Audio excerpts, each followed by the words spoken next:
In some of my stories, I do not prefer to use images, only because it takes away from the story. So sit back, relax, and let your mind take you through the story. I hope you all enjoy. Long, long ago, there was a woman who lived alone at the edge of her village. This young woman washed and combed her long hair, brown hair with the oils from the animals, and her body was plump with their meat. She carried heavy chopped wood to her home alone, nurturing her strength every day. Her skin was as smooth as corn silk, for she washed in the cold river every day. Her clothes were washed in the river and left to dry, lying on the bushes in the hot sun. For she was beautiful, and she knew she was beautiful. She was too beautiful to have just any man. She stayed by herself with her own admiration. She worked alone in the cornfields and returned. Notice her reflection in the water baskets that she carried. She lived alone in her beauty. Then one day she met a man. This man was like no one she had ever known.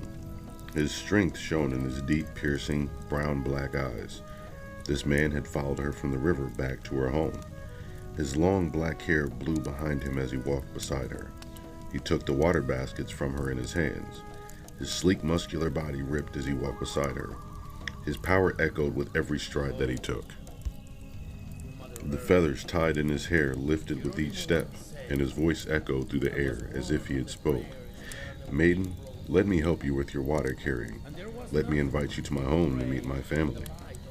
She followed him. She would not look into his eyes, but yet she smiled. He walked beside her to his mother's wagiwa. He introduced her to his sisters, and they asked her to remain. She stayed with these people, for they appreciate her and needed her company. She accepted this strong man as her man and became one of them. The strong warrior would go out hunting all day, while the women worked in the fields. He brought home plenty of meat, for he was an excellent hunter, and the women were magical in their growing of corn, so there was always much cornbread, corn stew, and cornmeal. Life was good in this way. One day the man came back later than usual, his hands bloody with cuts, his hair tangled in snares, his moccasins were torn, and he told his story. This hunt was difficult. The deer was quick. I shot and only wounded it. I prayed and followed it, but the deer ran to the sacred stream and ate the plants to heal. Then it rolled in the sacred mud, and his wound disappeared. I knew that I was not to kill this one. I returned to the hunting field and prayed for another deer. The deer came across the field was an older stag. It stared at me, and I knew this stag would be the one that I would kill. I was in a fine deer with horns, a great honor, and a sleekness of spirit. Then the stag leapt over the hedge and was gone. I was fast and agile. I soon found the tracks leading over the edge of a high cliff, but I did not notice the cliff, only the tracks. My body was badly bruised, my hands were cut, legs ripped as I freed myself from the hedge of thorns that saved me. I limped home without meat. He was tired. He lay down in his bedroll with his head on the beautiful woman's lap. She stroked his hair, feeling the weariness in his spirit. She noticed that his body was transforming. His breathing slowed as he turned into a gigantic snake. The beautiful woman felt the hair that she was stroking shrink into scales that covered his head. Then she carefully inched away from under the massive fanged head to escape outside. His mother saw the woman's fearful expression. "We are the serpent people. We are good and wish you well. My son truly loves you. Yet if you feel that you can no longer stay here, then you should run away.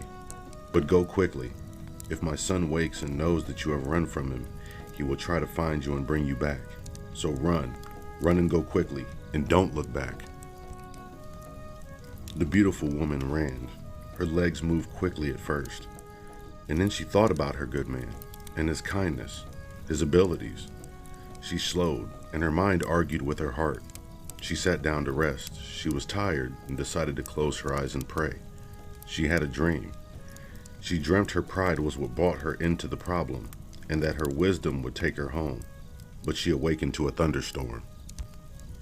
Thunder Spirit called to her, and the deep rolling voice was deafening. She jumped up, and with her hands over her ears, the great voice echoed across the land.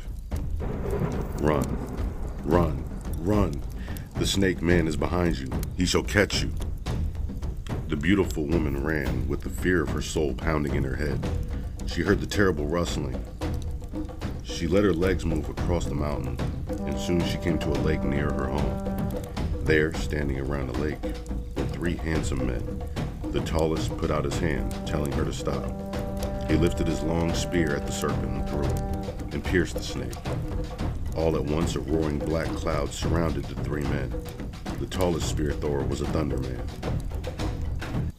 The Thunder Man took the woman to their father's home on an island. She married the 3rd son. He was kind, quiet, and very thoughtful.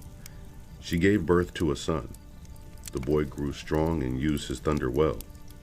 The woman asked the Thunder Father if she can go home for a visit and take her son with her to meet her people.